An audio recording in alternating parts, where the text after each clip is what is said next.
તો મિત્રો વાગી ગયા સવારના 7 ને આપણે ઘેરથી નીકળી ગયા છે. ક્યાં જાવ છે એ સસ્પેન્સ છે. તમે વિડીયોમાં બના રહીજો, તમને બતાવું કે હું ક્યાં જવા નીકળી ગયો છું. તો હવે આપણે ચડી ગયા છીએ મિત્રો હાઈવે, અને highway 4 line Talaja Mahuva highway, અને અહીંથી ઓવરટેક કરી અને આપણે આપણી સાઈડમાં લઈ લેવાની છે ગાડી. અને આ વિડીયોમાં મિત્રો બન્યા રહેજો, કારણ કે ટ્રાવેલિંગ છે અને પહેલી વાર હું ટ્રાવેલિંગ વ્લોગ બનાવું છું. અને આપણા હારે એક ખાસ મિત્ર છે, અને જેનું તમે અવારનવાર નામ સાંભળો છો, તમે ઓળખી જાઓ તો. બાકી હજી હું નામ તો નહીં જ દઉં. મેં એને પૂછ્યું છે કે તમે ક્યાં પા જાવેલા, મને કે તમે ક્યાં પા જાઓ. મેં કીધું હું આમ. તો એ કે અમે તમારે હારે એકમાં થાય બેનું થાય, તો અમે 2 કરતા 3 ભલા. એટલે આવે છે મારા હારે, તો જમાવટ કરવાની છે.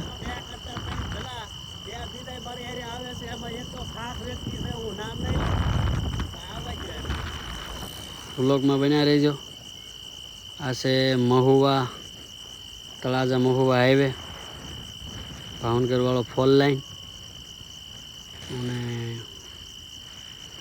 તમને વિડીયોમાં આગળ ખૂબ મજા કરાવી, તમે બન્યા રહેજો. તો મિત્રો મજા જ કરાવવાની છે. જો કે વિડીયો હું ક્યાં જાઉં છું એ સસ્પેન્સ છે, એટલે વિડીયોમાં તમે બન્યા રહેજો, તમને ઠેઠ લગી બતાવતો જાય. અને આ આવી ગયો અમારો તળાજાનો શેત્રુંજો ડુંગર,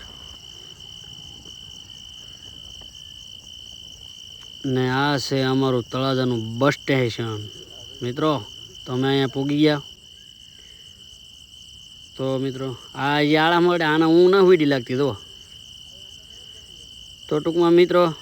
અને અમે અડધી કલાકની વેટ પછી ચડી ગયા છીએ બસમાં. સીધી જ ટ્રાવેલર્સ પકડી છે સરકારી, કારણ કે સરકારી બસમાં સફર કરવાની મજા છે મિત્રો. અને હવે અમે ચડી ગયા છે હાઈવે. જો કે અત્યારે વાગી ગયા છે બપોરના 1:30 થી 2નો ગાળો છે, અને અમે ટ્રાવેલર્સમાં જમી કાઢીને જલસો કરતા જઈએ છીએ. અને આમ તો આ સિટી આવી ગયું છે, અને આ ગુજરાતનું એક મહાન સિટી છે. તમે એની અણહાર જોઈને કહી દેજો, કોમેન્ટ કરજો કે આ કયું સિટી છે, તમે વર્તી જાઓ. છો કે હું થોડુંક તમને સિટી પણ હજી બતાવી, કારણ કે ગુજરાતમાં નામસીમાં નામસી આ સિટી છે, અને ખૂબ ડેવલપમેન્ટ અને ખૂબ ઇન્ડસ્ટ્રી તથા અહીંયાના પણ ધંધા પણ ખૂબ ઊંચા છે. અને દુનિયાની હાઈફાઈ જે દુનિયામાં નામસી પૈસાવાળા અને પ્રોપર્ટીવાળા લોકો છે, તેનું અહીંયા બધું હાલે છે. અને તેમનું પણ અહીંયા ખૂબ ઝાઝી પ્રોપર્ટી, અને એના નામથી આ સિટી ઓળખાય પણ છે. તો મિત્રો કયું સિટી છે એ તમને સિટી જોઈને તમે કોમેન્ટ પણ કરી શકો છો. હજી સસ્પેન્ડેડ છે, જો કે વિડીયોમાં હું તમને આગળ બતાવીશ, પણ હજી તમે કહી દો કે આ કયું સિટી છે એ તમને ખબર પડી ગઈ હોય તો ગાવ કોમેન્ટ કરો, એટલે ખબર પડે આ કયું સિટી છે. લાગટ હોર્ડિંગ છે, જો કે એ સાઈડના હશે એમને તો ખબર પડી જ ગઈ છે. અને વાતાવરણ પણ ખૂબ ક્લીન છે. જો કે અહીંયા એટલી બધી ઇન્ડસ્ટ્રીઝ ને દુનિયાની નંબર 1 ઇન્ડસ્ટ્રીઝ અહીંયા છે બધી, તોય એટલું બધું વાતાવરણ સાફ અને ખૂબ સુંદર સિટી છે. મને ખૂબ મજા આવી જોવાની. એના સર્કલો, એની ગળદીને એની સ્વચ્છતા ખૂબ સરસ છે, ને શિસ્ત પણ જોવામાં મને સારી લાગી. અને મને આ ટ્રાવેલર્સમાં ટ્રાવેલિંગ કરવાની ખૂબ મજા પડી. પણ તમને હું આગળ બતાવું. આ સર્કલ પછી જે આ ટેચ્યુ છે ઘોડા ઉપર પેલું, એ જોઈને તમને હવે કદાચ ખબર પડી ગઈ છે કે આ કયું સિટી છે. જો કે ટેચ્યુ ક્યાંનું છે મને પૂરી માહિતી નથી, પણ કોઈ રાજા મહારાજાનું ટેચ્યુ છે, અને ખૂબ યાદગાર ટેચ્યુ છે જબરું.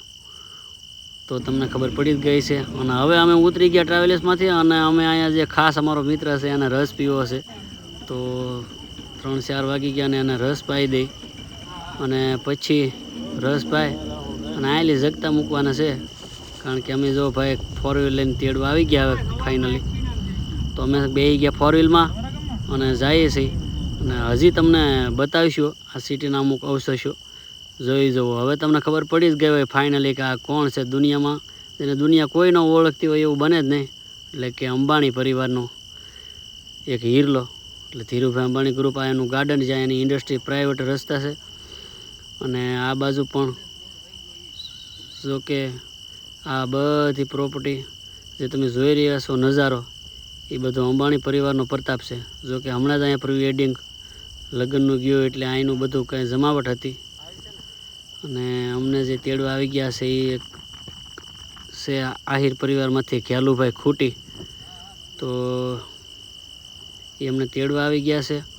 અને મિત્રો આ સિટી તો તમને ખબર પડી જ ગઈ. જો કે હવે મારે કહેવા પણ છે જ ને, આ ધીરુભાઈની પ્રાઇવેટ પ્રોપર્ટીમાં જવા માટેનો ગેટ છે અંદર. તો આ સિટી છે જામનગર, ને હું જ્યાં જાઉં છું એ છે ગામનું નામ મોટા લખિયા. ઘણા બધા કિલોમીટર સુધી અંબાણી પરિવારની પ્રોપર્ટી છે અને જોવા લાયક પણ છે. ખાલી તમે રસ્તા ઉપર હાલ્યા જાઓ તો તમને એમ લાગે ઓહો શું વાત છે. અંબાણી પરિવારને પણ ખબર ન હોય કે એની પાસે એટલી બધી પ્રોપર્ટી છે. તો વિડીયો બનાવી રહ્યો.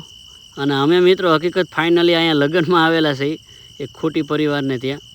અને અહીંનો આજે દાંડિયા રસનો પ્રોગ્રામ હતો, પણ કંઈક ખાસ કરીને પાડોશીમાં બાજુમાં એક અકસ્માતના કારણે એક ડેથ થઈ ગઈ હતી. તો અહીંયા આવ્યા પછી ખબર પડી કે કાર્યક્રમ રદ રાખવાનો રહ્યો. નહીંતર હું એક દાંડિયા રસના કાર્યક્રમમાં અને સાહેબભાઈ અને મારા પરમ સ્નેહી હતા એના લગ્ન હતા, ત્યાં લગ્નના કાર્યક્રમમાં હું હાજરી આપવા આવેલો છું અહીંયા. તો તમે જોઈ શકો કે હલ્દીની રસમ અહીંયા પૂરી થઈ ગઈ. હવે આ લોકો એન્ટ્રીને આન તેન શો કરે છે, પણ હું તમને આ બતાવી દઉં. અને અહીંયા લગ્નમાં ખૂબ આનંદ કર્યો મિત્રો.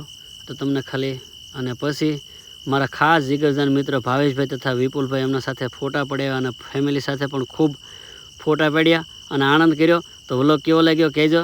પહેલો ટ્રાવેલિંગનો હતો. જય માંગલમાં.